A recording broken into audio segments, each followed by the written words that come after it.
ভাইরা আমার, আল্লাহর কসম করে বলি, একটা সময় আসবে মন খুলে নামাজ পড়তে চাইবেন। বিশ্বাস করেন ভাই, লিখে রাখেন ডায়েরিতে।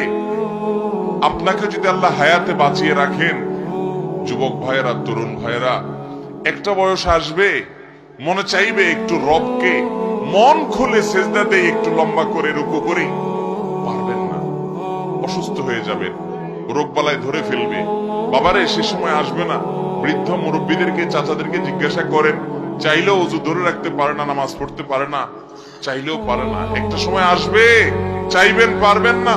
নামাজটাকে সুন্দর করেন, সময় মতো পড়েন, অনেক রাকাত নামাজ পড়বেন, নফল নামাজ পড়বেন। এটার চেয়ে উত্তম হলো ফরজটা পড়লেন, মূল সুন্নত গুলাই পড়লেন, কিন্তু ধীরস্থিরতার সাথে পড়লেন। 10 রাকাত তাড়াহুড়া করে পড়ার চাইতে 2 রাকাত আস্তে আস্তে পড়া অনেক বেশি